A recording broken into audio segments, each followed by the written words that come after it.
Assalamualaikum warahmatullahi wabarakatuh. Apa kabar anandaku semua? Semoga sehat dan selalu bersemangat untuk menerima materi kita kali ini. Jangan lupa tetap di channel Ibu Desi Asmara.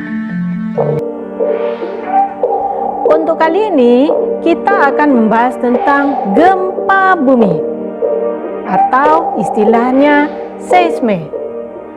Ananda pernah mengalami getaran atau melihat suatu benda yang bergetar? Ya, itu artinya gempa.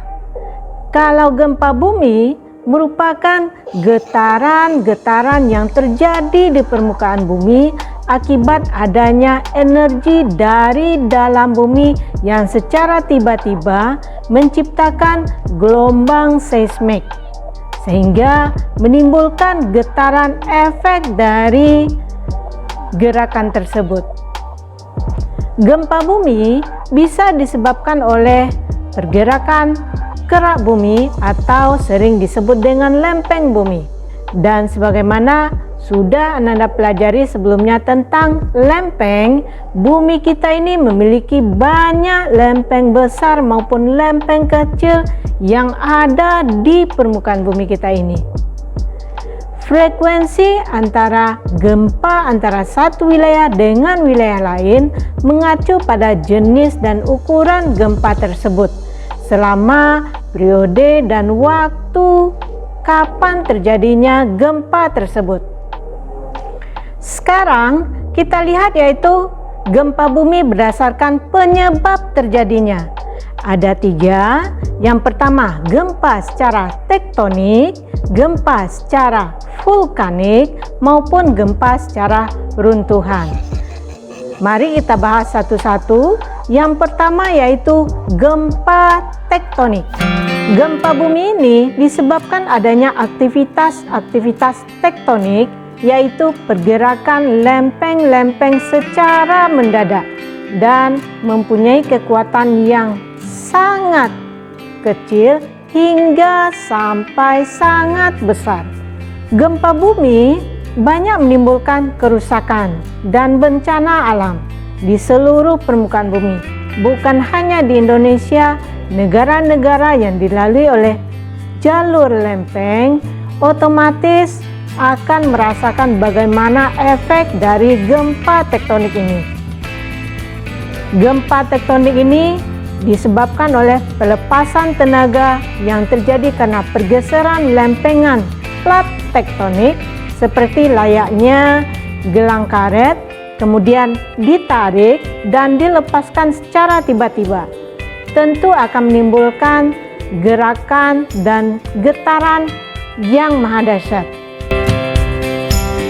Yang kedua, gempa vulkanik. Gempa vulkanik ini merupakan gempa efek dari letusan gunung api atau aktivitas magma yang ada di dalam perut gunung api. Sehingga di saat magma ingin melakukan ekstrusi atau ingin keluar, sehingga dia akan mengalami getaran. Sama juga dengan manusia, di saat kamu lapar, perut kamu keroncongan, pasti perut kamu akan berbunyi dan menimbulkan getaran. Itu adalah gempa vulkanik. Sedangkan gempa runtuhan atau istilah lainnya ada terban, merupakan efek gempa akibat rubuhnya atau jatuhnya benda ke permukaan bumi sehingga menimbulkan getaran di sekeliling wilayah tempat runtuh tadi. Dan ini biasanya bencana gempa yang terjadi secara lokal.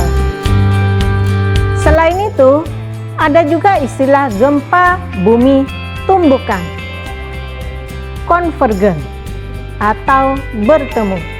Gempa bumi ini disebabkan karena bisa saja contohnya tumbukan meteor atau asteroid yang jatuh ke permukaan bumi. Sehingga walaupun ini jarang terjadi, namun efek dari tumbukan meteor atau asteroid ke permukaan bumi sangatlah berbahaya. Kemudian Ada lagi gempa bumi yang memang dibuat atau gempa bumi buatan. Gempa bumi ini disebabkan oleh adanya aktivitas manusia seperti peledakan dinamit, nuklir, atau yang dipukulkan ke permukaan bumi sehingga menimbulkan getaran di permukaan bumi. Ini disebut dengan gempa bumi buatan.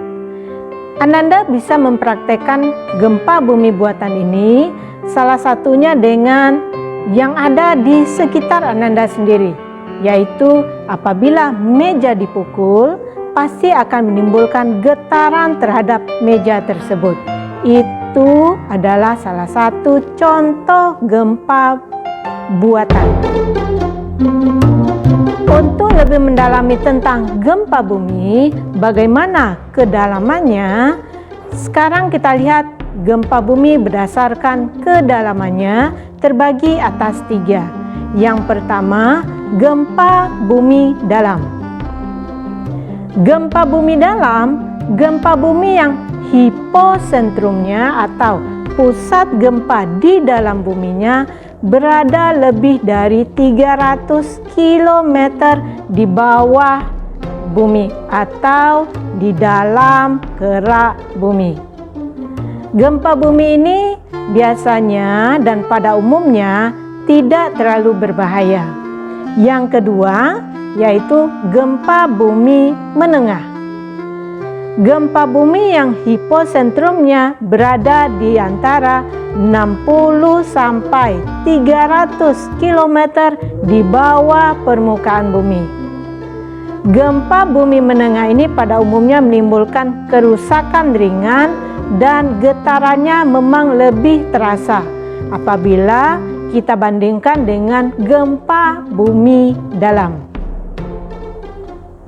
Dan yang ketiga, gempa bumi dangkal. Kita harus hati-hati dengan apabila terjadi gempa bumi dangkal. Hiposentrumnya biasanya berada kurang dari 60 km.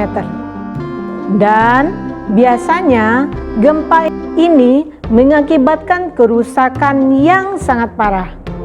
Jadi, kalau terjadi gempa dangkal, kita harus waspada dan harus siap sedia. Kemudian, gempa berdasarkan gelombang atau getaran gempa tersebut dibagi atas 2. Ada yang disebut dengan gempa primer, ada yang disebut dengan gempa sekunder. Gempa primer merupakan gelombang getaran yang merambat di tubuh bumi dengan kecepatan yaitu 7 sampai 14 km per detik. Dan pusat gempa ini biasanya berasal dari hiposentrum atau pusat gempa di dalam bumi. Yang kedua, gelombang sekunder atau disebut juga sebagai gelombang transversal. Sedangkan kalau gelombang primer tadi disebut sebagai gelombang longitudinal. Gelombang transversal atau gelombang sekunder kecepatannya biasanya antara 4 sampai 7 km per detik dan biasanya dia merambat secara horizontal. Namun, gelombang sekunder ini tidak dapat merambat di dalam air atau hidrosfer. Intinya, gelombang gempa bumi itu nanti ada 2, primer dan sekunder. Kemudian, kalau terjadinya gempa bumi, apa yang harus kita lakukan? Oke, bila Ananda berada pada posisi terjadinya sebuah gempa bumi atau di lokasi tempat gempa bumi, Ananda yang pertama yaitu harus waspada dan jangan panik. Dan berlindunglah di bawah meja atau di tempat-tempat yang bisa terhindar dari benda-benda jatuh yang ada di atas Ananda, seperti lemari maupun lampu atau kaca atau lampu gantung, perhiasan dan lainnya. Yang kedua, bila Ananda berada di dalam gedung bertingkat, maka jangan terlalu panik sehingga berjalanlah dengan tenang melalui tangga darurat. Dan jangan sekali-kali Ananda naik lift, karena bisa saja di saat itu lampu akan padam sehingga lift tidak akan berfungsi atau menghindari hal-hal tertentu yang bisa mengakibatkan fatal bagi Ananda sendiri. Yang ketiga, di saat Ananda berkendara, maka berhentilah dan berlindung dengan cara berbaring di samping kendaraan Anda. Apabila posisi Anda berada di dekat pohon, maka carilah tempat yang bebas dari benda-benda yang akan rubuh. Yang keempat, carilah tempat yang luas seperti lapangan-lapangan atau tanah kosong yang jauh dari pohon, tiang listrik, dan lainnya. Ini untuk meminimalisir efek dari gempa bumi terhadap Ananda sendiri. Jadi, di saat terjadi gempa bumi, maka waspadalah dan pahamilah contohnya tingkatan-tingkatan dari gempa bumi. Tingkatan gempa bumi ini dapat kita bagi atas 7 bagian. Yang pertama, skala kurang dari 2. Contohnya, pada gempa ini sangat lemah dan sering kalau kita sebagai manusia tidak merasakannya. Yang kedua, skala antara 3,5 sampai 4,2. Ini biasanya dirasakan oleh manusia walaupun dalam taraf kecil. Yang ketiga, 4,9 sampai 5,4. Biasanya ini dirasakan oleh banyak orang. Kemudian skala 5,5 sampai 6,1, biasanya gempa ini akan mengakibatkan kerusakan ringan pada bangunan atau gedung-gedung. Skala yang berikutnya 6,2 sampai 6,9. Kerusakan yang diefekkan oleh gempa ini biasanya sudah agak besar pada gedung-gedung atau bangunan. Dan skala 7 sampai 7,3, ini kerusakan efek dari gempa masih dan sangat serius. Contohnya, adanya rel kereta api, biasanya rel itu akan mengalami bengkok atau jalan raya akan pecah atau retak. Dan yang terakhir adalah skala lebih dari 7,4. Ini sangat berbahaya dan sangat fatal bagi kehidupan manusia dan aktivitas serta lingkungan yang ada di permukaan bumi. Biasanya gedung-gedung bisa roboh, jalan-jalan bisa retak lebar, serta tiang listrik, pohon juga mengalami rebah. Bagaimana Anandaku semua? Sudah memahami semua? Oke. Untuk latihan kita kali ini, silakan Ananda simulasikan bagaimana cara terjadinya gempa atau proses terjadinya gempa dan divideokan. Tujuannya agar Ananda memahami bagaimana proses atau terjadinya gempa di lingkungan atau di sekitar Ananda. Cukup sekian materi kita kali ini tentang gempa bumi. Jangan lupa untuk materi berikutnya, yaitu tentang tenaga eksogen. Sekian dulu, terima kasih. Assalamualaikum warahmatullahi wabarakatuh. Jangan lupa subscribe and like video ini.